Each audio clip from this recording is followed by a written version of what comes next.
This anime by Death Note creator is not what I expected. The basic premise of the anime is about two middle school kids who decide to make manga for living. But of course it wasn't going to be that easy. This anime doesn't fail to show just how brutal the manga industry is. From working till exhaustion to tight deadlines, spending countless hours of hard work just for tiny bit of improvements. And all of that just to get told that your work was too advanced for the kids, that you need to make it simpler. The story starts in a classroom when Takagi notices Mashiro drawing one of their classmates. From there, he finds out that Mashiro can draw and he can write, so he tries his best to convince him to team up and make manga together. But naturally, Mashiro was hesitant, not because it was bother or he didn't want to draw manga. In fact, he loved drawing mangas. The reason was his uncle, who was also a mangaka and had worked himself to death before getting to enjoy whatever success he built. Mashiro had first-hand experience just how hard it is to write manga for living. He had seen his uncle spend countless nights staying awake drawing mangas, spending hours pondering about dialogues, somehow barely keeping up with deadlines. He exactly knew just how stressful it can get.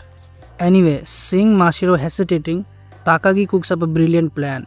He takes him straight to Azuki's house, the girl Mashiro's been quietly in love with, and tells her flat out that the two of them are going to become mangaka.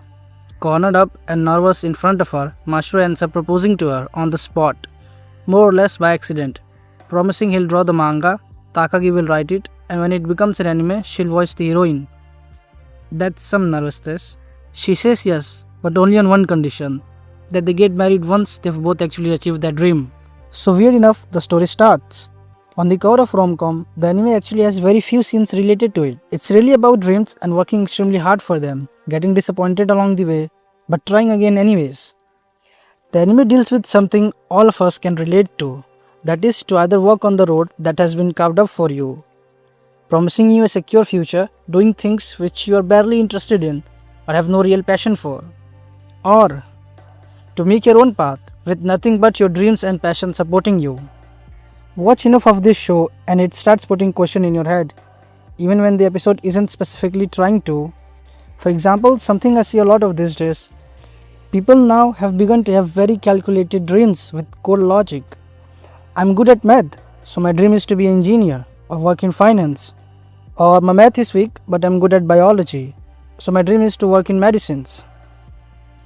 Are dreams really supposed to be like that?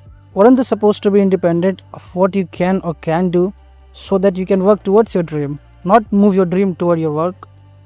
Bakuman doesn't lecture you about this. It just keeps showing you the people who did the opposite. Almost none of the mangaka Mashiro and Takagi meet are in this for money or safety. If anything, they know better than anyone that this industry is one of the worst places to look for either of those things. They are in it because they actually like making manga. And the show is honest enough to show you that liking it doesn't guarantee winning. Some of the people they meet along the way never become the huge names. They stay mid-tier or fade out or spend years as assistants instead of getting their own series. But the show doesn't treat that as failure. Those characters are still, in quite unglamorous way, happy because they are still doing the thing they actually chose, not the thing that happened to be convenient. So that's Bakuman. Underneath the pretense of a rom-com, it's got some real surprises waiting for you. Sometimes it gets brutal, sometimes uncomfortably realistic, showing you exactly what it costs to chase something with no guarantees attached. But mostly, what it leaves you with is simpler than that. It makes you want to actually start doing things you've been putting off. The thing you keep telling yourself you'll get to eventually. Not because the show hands you a big speech about it, but because it just quietly shows you two people who did it, cost and all, and lets you decide what you want to do with that.